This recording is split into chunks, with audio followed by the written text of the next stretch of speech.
Greetings friends and welcome. Today is a special day because today is my 12th video. What's so special about a 12th video, you might ask me? And the answer is nothing. There's nothing special about a 12th video. I wanted to do this on my 10th video, but my 10th video was one of my new site self-editing videos, and then my 11th video was my conversation with Richard Story. So here we are. Number 12. However, since just over a month ago I had 0 videos, I'm counting this as a milestone. See, growth from any one single number to another number is simply mathematical, but growth from 0 to any number at all is a miracle. The philosophers say that nothing comes from nothing. Well, I beg to differ. This very year, I have proved them wrong. And in light of this milestone, this decade of videos, I'm feeling feisty. I'm feeling like challenging something head on, taking on one of our golden calves. And I can think of no better opponent than my old bugbear, the niche spirit. Now, if any of you have followed me this far, you will already know about my ongoing war with Niche Boy. He's always on the ready, always waiting in ambush. He is sly and patient and cold. But just who is Niche Boy, really? And how did he gain such tyrannical power over all of us? Whence did he come? From what sulphuric pit of the earth did he first crawl, croaking and squalling into the light of day? Well, that's what I'm going to be discussing today. But to do it properly, we've got to go back a ways. If we want to understand anything at all about the niche spirit, we have to understand a couple of other things, like the birth of science and the Enlightenment, and pretty much the entirety of modernity. So get ready, friends, because we're going on a journey to span 5 centuries in the space of not even 20 minutes. That's the kind of inimitable quality you can expect from me. Now, in all seriousness, we hear constantly about niches, about specialization, about expertise. These words very often govern our interaction with any of the intellectual authorities of our time, be they scientific or otherwise, be they people on YouTube or writers or journalists or anything of the sort. The idea of the specialist, of the expert, is taken for granted in our time. It was not so in the past. In the not-so-distant past, the ideal of the human being was rather the well-rounded individual, the Renaissance man, the jack of all trades, the universal man. In just the space of a few centuries, we went from idealizing a kind of generalized intelligence capable of taking in the whole of the cosmos and making some kind of judgment about any of its parts, down to a person who is so minutely focused that he knows absolutely everything about absolutely nothing. Okay, that last bit was probably a bit unfair. Let me try and rephrase this. He knows absolutely everything that there is to know about a very, very small segment of existence. Now, what in the world happened in these intervening centuries? Well, science happened. There has been a tectonic shift in the understanding of human knowledge over the past 5 centuries or so. Beginning in the 16th century with the early Renaissance, and really hitting its stride, coming into its full blossom in, say, the 18th and 19th centuries, the idea of science has come to predominate over all other views of human intelligence, human truth-seeking, and human knowledge. We no longer recognize the radicalness of this change because we're living in a period which simply accepts science as a given. But science in its early days was very hotly contested. It raised many more questions than it answered. It was a challenger on the field of battle. It came into the world as something that was going to replace philosophy and revolutionize the entirety of human life, from our social structures to our understanding of history to our understanding of ourselves. This was the project of the Enlightenment, and it had 2 parts to it. On the one hand, it was an overarching attempt to make science predominate over all of the fields of human investigation,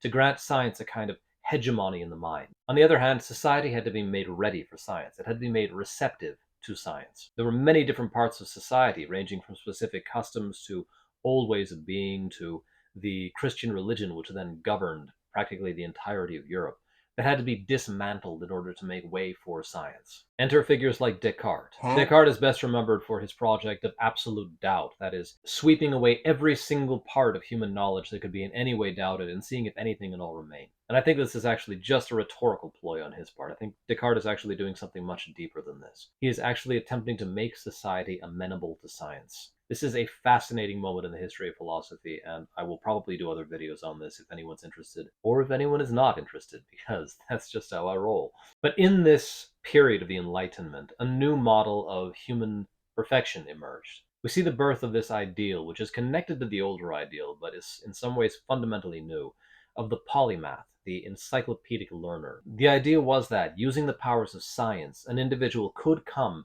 to complete and perfect knowledge about all of the fundamental aspects of reality, the entire breadth of human learning. The ideal of knowing everything actually seemed possible at this time. This gave birth to men like Diderot, who was responsible for the first encyclopedia. The word encyclopedia itself means something like total learning, the whole of learning. And it's no accident that we see atheism emerge in this same period. It's the natural byproduct of this kind of arrogant belief that the human being can comprehend the entirety of existence by his own unaided powers. And this meretricious ideal of the science and the scientist lasted for quite some time. But then something happened. Science began to swell. It grew baggy and tumescent and multi-limbed, a little bit like Shelob.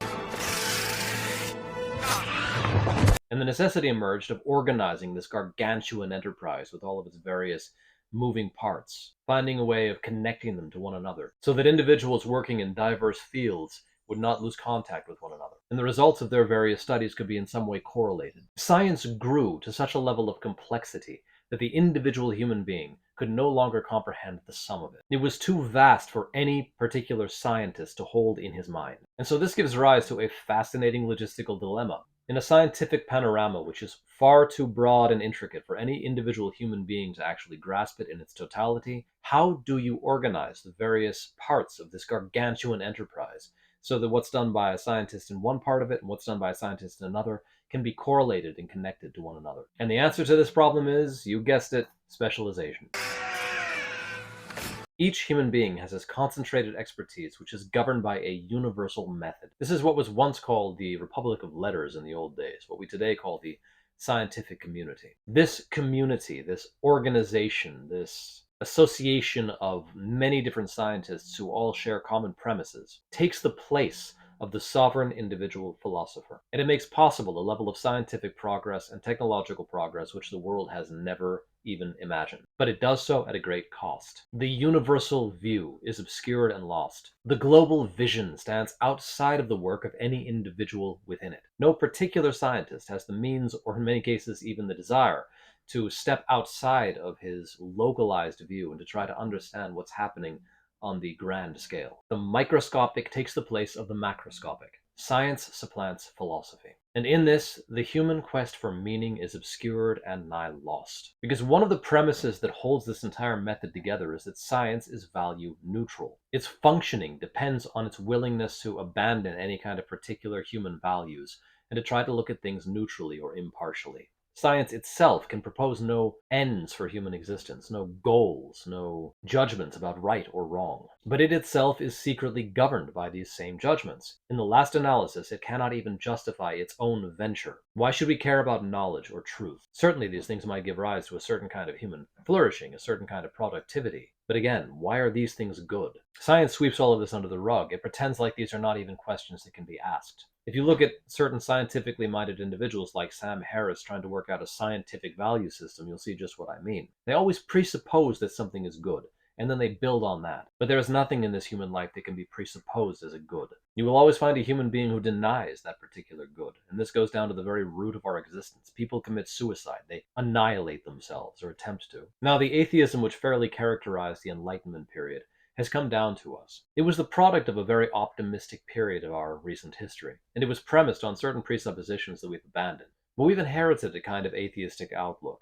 We call it secularism, but it amounts to the same thing. It's a relic of that prior time, but it's increasingly a groundless one, because it depends fundamentally on the idea that science is capable of understanding every part of the cosmos. And we're coming up against a wall in the present time when that basic presupposition is falling to pieces. The fundamentally enigmatic character of our existence and of our world has become visible at the peripheries of science. It's as if it would denote the borders of scientific possibility, the circle which is circumscribed around the scientific venture and in which alone science can actually work. We are increasingly being faced with the inevitable conclusion that modern science is not the all-encompassing human science that it promised to be. The first place that science broke down was in the humanities. Because science is fundamentally value neutral, it cannot understand the human world, which is imbued with value. Its attempts to understand that world strip that world of something so essential and fundamental to it that that world is no longer recognizable when it is put through the scientific lens. Sociology, history, economics, we call these the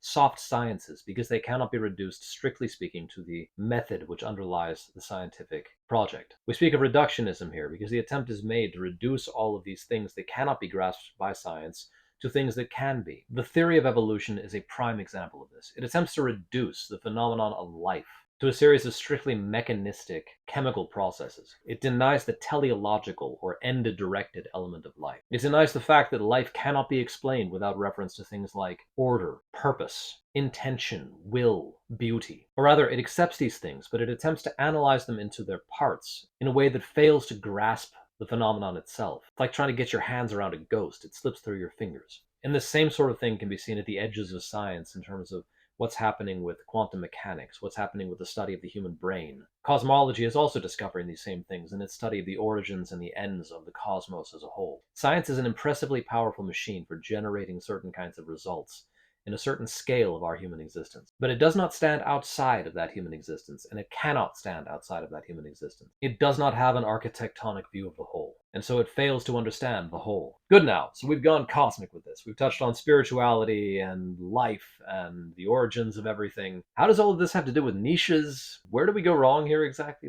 Are we just completely lost? Do we know where we are? Does anybody have a roadmap here? I don't know this place. Okay, I'm sorry. Anyway. So, this is all integrally related to niches, and I will tell you why. We have been conditioned to identifying authority with expertise. This is fundamentally connected to science. When people refer to things like scientific studies as if they were somehow authoritative, and this is the thing that just drives me crazy, but it happens all the time. When people talk about scientific study says X, therefore we should Y. This is nothing but our scientific heritage speaking. The idea of a niche is connected to this because a niche is filled by somebody who is a specialist in that given niche. There's great value to be had in this. I mean, if you go on YouTube, for example, and you were looking for answers to a specific question, you can find an expert who fills that niche perfectly and who can tell you everything that you need to know about it. This is a wonderful and a powerful thing. And great, more power to them. Good on you, you niche fillers and niche lovers. But the same sort of thing happens here that happens in science as a whole. The expert who fills a niche and who spends his entire life dedicated to that one single subject, to knowing everything that there is about it, is incapable of positioning that subject within the greater vision, the greater whole that surrounds us. That person lacks a global vision to the extent that he has dedicated himself to the study of a specific element of existence. He can give you definite answers about anything that has to do with his closed little circle, but he can't tell you why that circle matters. He can't tell you how that circle is related to any number of other different fields. There are limitations that are put around his knowledge, his imagination, and his judgment on account of his specialization. He does not have knowledge so much as information. He certainly does not possess wisdom. He's the product of a latter-day ideal. And that ideal has many difficulties. Right now, I'm just going to name the most obvious practical difficulty facing that ideal very immediately in our times. And that's the question of artificial intelligence. Because artificial intelligence is challenging this entire world. Artificial intelligence can or will soon be able to do the work of most experts in most fields. Because what these experts haven't realized is that they have been programmed, I use that word deliberately, into a very scientific way of viewing things. The final fruit of that scientific way of viewing things is an intelligence which is based on the same, a computerized intelligence. It is an immensely powerful intelligence for handling things like data and information, far more powerful than any human being can ever be. We are already seeing this happening to some extent. It is already possible to go to things like ChatGPT and to ask them specialized questions about any number of fields within our human experience and to get valid answers back. This used to be the preserve of the expert. This used to be his stomping ground. No longer. So there's an element of simple survival involved in the abandonment of niches. We have to begin to embrace our humanity, and our humanity is not a niche humanity. We are not built to fit into a tiny little space and to live in that for the rest of our lives. There is something incomplete about the scientific mindset, something that doesn't reach to the full potentialities that are included in our human existence, in our human psyches. And it's one of those great ironies of our history that it is science itself which will render the scientists superfluous. This is only to be expected. Science is based fundamentally on a power epistemology. It understands knowledge as being power. If knowledge cannot be manipulated, if it cannot be separated out from the rest of knowledge and identified and handled in some way directly, then it is not real knowledge. The entire scientific method is a power methodology. It depends on us being able to exert power over the various variables, the various elements that we're dealing with. If we cannot do that, then we cannot subject these things to trial and experimentation, and we cannot derive scientific knowledge from them, which means that anything that is not susceptible to this power methodology in the world cannot be recognized or analyzed by science. The final fruit of this is a technology which is the embodiment of the same, a power technology, a technology which embodies power. And it only seems natural that it will eventually attain such a level of power that it will be able to substitute the entire methodological framework upon which it is built. We are all still working with the ideal of the specialist scientist, of the expert. We're still working under the same old paradigm, to use a word which came itself from this paradigm. The idea of the paradigm itself being a paradigm. Okay, all right. This got strange. Let's not dwell on that. Let's just move on.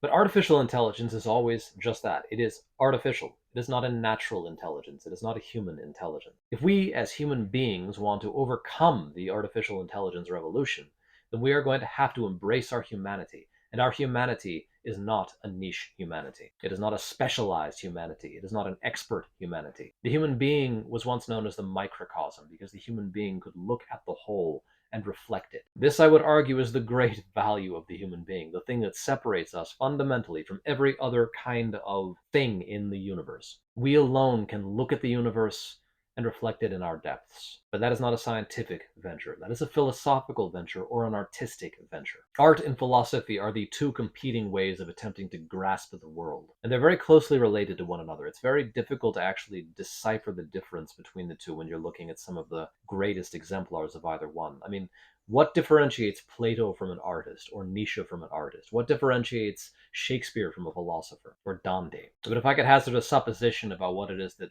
differentiates these two individuals, I might say that the philosopher is based much more on the faculty of rationality, whereas the artist tends to be actuated more by the faculty of intuition. Obviously, these are not completely limited to either of these two different kinds of individuals. The philosopher is very much moved as well by his intuition, and the artist is necessarily implicated in rationality in any number of different ways. I'm talking rather more about the root tendency of these two ways of life.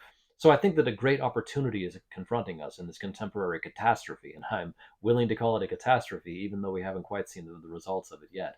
The catastrophe of which I speak is obviously the new revolution in our digital technologies. But in all of the damage that they will inevitably cause, and it might be very, very great damage indeed on any number of different economic, political, and social levels, they will force us to once again embrace our humanity in a way that I fear we have not done for some time. They will break apart this insane compartmentalizing of our human lives that we've seen over the past few centuries, and they'll force us to unite much more our human capacities under a single umbrella, to live full and complete human lives and to look at the world from a fully human perspective. And this is part of the reason, fundamentally, that I will not fall into a niche. I think that there is death in the niche. That might be excessive.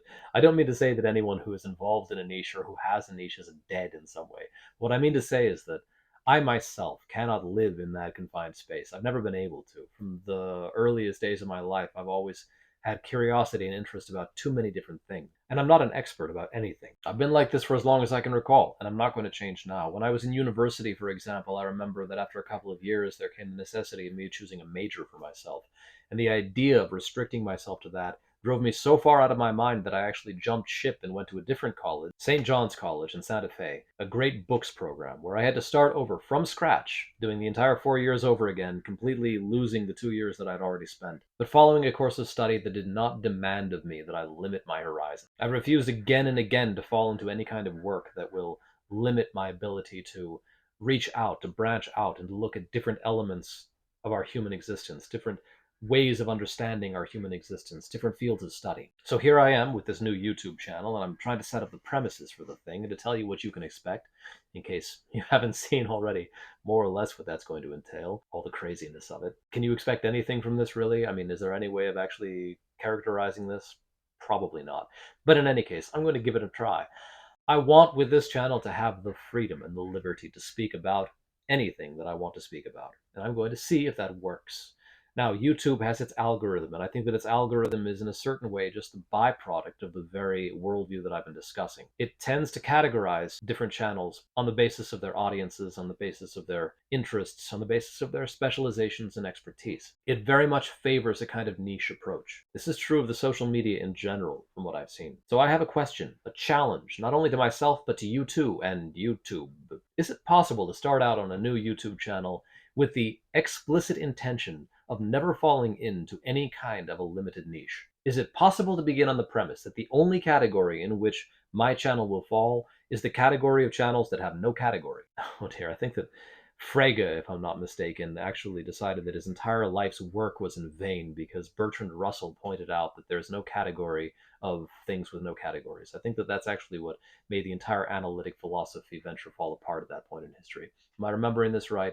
Anyway, it can't be done. It's supposed to be a contradiction. And here I am, though. It's actually very fitting, though, isn't it? I mean, from the very start, I'm going to base this on what is absolutely contradictory from the point of view of the mindset that I want most to avoid. It's like planting a bomb at the basis of a really big, ugly building or something. I don't look, just forget I said that, okay? I'm not trying to say that you should put bombs under buildings. Oh boy, I've got the feeling this channel is not going to be very long lasting. Anyway, if you followed me up until this point, I want to thank you very much. This has been kind of a wild and strange ride. I think that it's probably characteristic of the kind of thing that I'm going to be doing. I will get more specific in the future. I don't have anything against being specific. That's different from being specialized, right? So I will take some ideas and I'll look at them much more finely, much more minutely, much more granularly. I want to be able to talk about all the things that I know a little bit about. And I know a little bit about a lot of things. I can talk to you about beekeeping. I can talk to you about kickboxing. I can talk to you about Christian iconography and why it is the only valid substitute for the idol, and why idol worshipping should be avoided at all costs. I can discuss straw bale construction, homesteading, the sharpening, honing, and right care of knives. Would you like to talk about philosophy or literature? Huh? I'm your man. How about carpentry or the care of cows? The carnivore diet, ancient Greek poetry? You see what I mean. That's what this channel's about. Now, on the other side of this, it's very hard to come to a close when you don't actually have a very clear idea about what it is you're talking about. So there's something arbitrary about determining a cutoff point for such open-ended discourses, but here it is. So thank you very much. If you've reached this point, honestly, I'm impressed. I don't know what else to say. Thank you. I appreciate you being here very, very genuinely and very sincerely. I would like to say that I have published the first section for my new serial Western called Sacrifice. You can now sign up for that and set out on the trail with me. So I hope that you'll follow me there. If you like this video, please show your appreciation by leaving a like. It lets me know that you exist. I don't want to fall into solipsism. Let me know that you exist. Leave a like. Subscribe if you enjoy what I'm doing here, and please, by all means, leave me a comment down below. Tell me what you think about all of this. Tell me what you think of the idea of a niche. If you think that it's favorable, the advantages that it has. I know there are many. I'd love to hear your perspective on this. Tell me if instead you think I should be stuffed into a niche for the rest of my days, just niched right in there so that I can learn a lesson or two about the way that people should be comporting themselves on this platform. Hope you've enjoyed this. Hope you've gotten something from it. Thank you so much, and farewell.